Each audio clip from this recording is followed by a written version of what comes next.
विद्यार्थियों, हमने सूफी काव्य धारा में जो पहले की 6 क्लास पढ़ी है उसके आगे हम मध्यम करते हुए शांति क्लास पढ़ेंगे। बहुत संक्षिप्त में आपको बता दूं कि हमने पद्मावत जायसी के पूरे व्यक्तित्व कर्तृत्व का परिचय लेते हुए पद्मावत का परिचय लिया था। पद्मावत की मुख्य विशेषताएं, पद्मावत की जो उपाधियां दी गई, संज्ञाएं दी गई, उदाहरण दिए गए, विद्वानों के कथन, पद्मावत की कहानी, पद्मावत के प्रारंभ और अंतिम में जो 2 मुख्य चीजें दी गई है, पहली आदि अंत कथा के बारे में, दूसरी पद्मावत की प्रतीक योजना के बारे में, उसके बारे में हमने देखा। अब हम सूफी काव्य धारा के प्रमुख कवि, प्रतिनिधि कवि मलिक मोहम्मद जायसी के काव्य की विशेषताओं के बारे में अध्ययन करते हैं।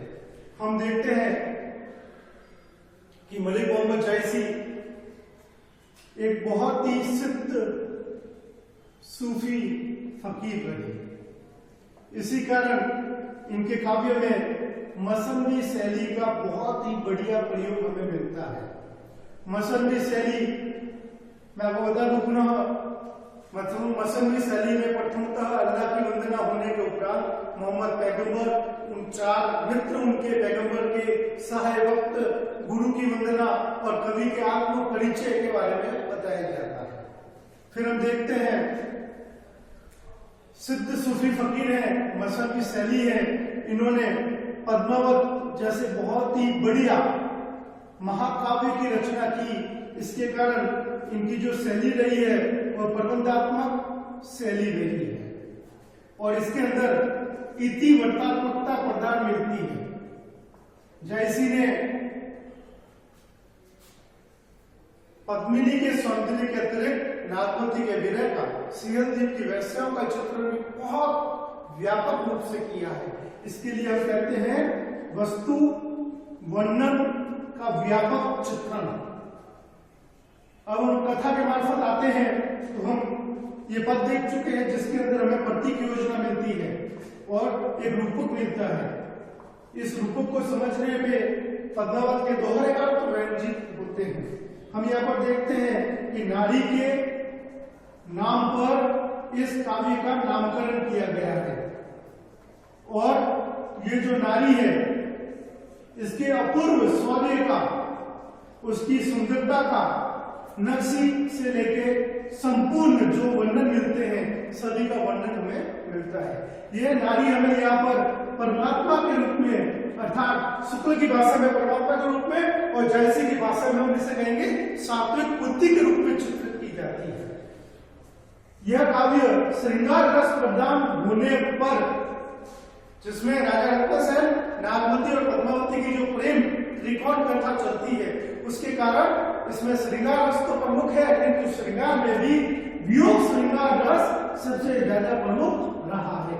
हालांकि कथा के अंदर भक्ति रस, वीर रस, रौद्र रस भी हमें देखने को मिलते हैं और कथा की परिणति 7 रस में होती है, जिसमें रानी नागमती और पद्मिनी सती हो जाती है। किंतु इस काव्य का सबसे प्रमुख रस माना जाएगा वियोग श्रृंगार रस। इसकी रचना दोहा चौपाई शैली में हुई है, जिसमें 7 चौपाई पर एक दोहा रखा गया है और इससे पूर्व की जितनी भी कथाएं सूफी प्रेमाख्यान की रही उसमें 5 चौपाई पर एक दोहा है, जबकि इसमें 7 चौपाई पर एक दोहा है। इसकी भाषा ठेठ ग्रामीण अवधि रही है, यानी संस्कृत निष्ठ शब्दों का अभाव होने के कारण यह ग्रामीण अवधि के रूप में संबोधित की जाती है, जो तुलसीदास के रामचरितमानस से थोड़ी सी भिन्नता का रूप धारण करके करती है।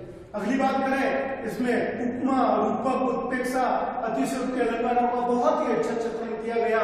साथ ही प्रकृति का जब वर्णन किया जाता है तो वह भी 12 मासा रूप में किया जाता है। अतिशय वर्णन इसमें हमें मिलता है। प्रकृति का कहें, नायक की वीरता का कहें या फिर नायिका के सौंदर्य का कहें, अतिशय वर्णन हमें देखने को मिलता है। इसके अंदर हम देखते हैं इस प्रकार राजा रत्नसेन और गंधर्व सेन के मध्य युद्ध के अंदर महादेव खुद एक जोगी का वेश धारण करके आ जाते हैं। किस तरीके से एक हीरामन तोता पद्मिनी के रूप सौंदर्य का वर्णन करके राजा रत्नसेन और पद्मिनी को मिलाना चाहता है, किस प्रकार शिव की कृपा होने पर गंधर्व सेन को पुत्री की प्राप्ति होती है, ये सब कथानक रूढ़ियों का चित्रण इसके अंदर हमें व्यापक रूप से मिलता है। मुसलमान कवि होने के उपरांत भी जायसी ने हिंदू कथानक को आधार बनाया है। यह हिंदू कथानक भले ही जायसी ने कहीं से ग्रहण किया हो, प्राकृत भाषा के रत्नशेखर से किया हो या रकमसन पद्मावती कथा से किया हो, किंतु मुसलमान होने के उपरांत भी हिंदू कथानक, हिंदू पात्रों, हिंदू संस्कृति, हिंदू उत्सव मेलों का, हिंदू परिवेश वातावरण का चित्रण जायसी ने बहुत ही बढ़िया ढंग से किया। इनमें इस्लामिक कट्टरता का पूर्ण रूप में अभाव रहा है, क्योंकि इन्होंने किसी भी प्रकार के खंडन मंडन की प्रवृत्ति को नहीं अपनाया। इन्होंने हृदय की पवित्रता और गुरु के ज्ञान को महत्व दिया है, जो संत काव्य धारा भी देती है। इन विशेषताओं को देखने के उपरांत अगर परीक्षा में मलिक मोहम्मद जायसी के बारे में टिप्पणी पूछी जाती है तो आप उनके ग्रंथों का परिचय देते हुए, उनके पद्मावत के कथानक को थोड़ा बहुत बताते हुए उनके काव्य की विशेषताओं का उदाहरण सहित वर्णन कर सकते हैं। इसके अंदर हमें मुख्यतः याद रखना है, छंद दोहा चौपाई है, रस में हमें मुख्य रस वियोग श्रृंगार रस को बताना है, प्रतीक योजना के बारे में बताना है, रूपक काव्य के बारे में बताना है, इसकी मसन्नी और प्रबंधात्मक शैली के बारे में बताना है, इति वृत्तात्मक प्रवृत्ति और वस्तु वर्णन विस्तार को हमें उदाहरण से बताना है, और साथ ही हमें इस बात को जरूर इंगित करना है कि मुसलमान होने के उपरांत भी मलिक मोहम्मद जायसी ने किस प्रकार हिंदू कथानक, हिंदू पात्रों, हिंदू परिस्थितियों, परिवेश, समय, संस्कृति आदि का वर्णन किया है। अब यहाँ पर मैं आपको मुख्य बिंदु और बता दूं कि मलिक मोहम्मद जायसी सूफी कवि है और वो स्वयं एक सिद्ध फकीर है।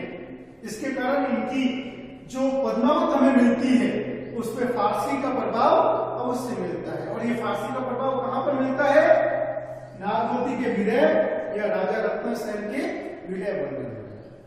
इन सभी विशेषताओं के साथ कुछ अन्य विशेषताएं भी पद्मावत में हमें देखने को मिलती हैं, जैसे इसकी भाषा का रूप बहुत ज्यादा सरल है, इन्होंने ये शब्दावली का उपयोग किया है, और इन्होंने अपने काव्य को प्रतीकात्मक बनाने के लिए काव्य के समापन में इस पद का प्रयोग किया। यह आध्यात्मिक संकेत पद्मावती के माध्यम से देना चाहते हैं। आज के लिए सूफी काव्य धारा को हम यहीं पर समाप्त करते हैं।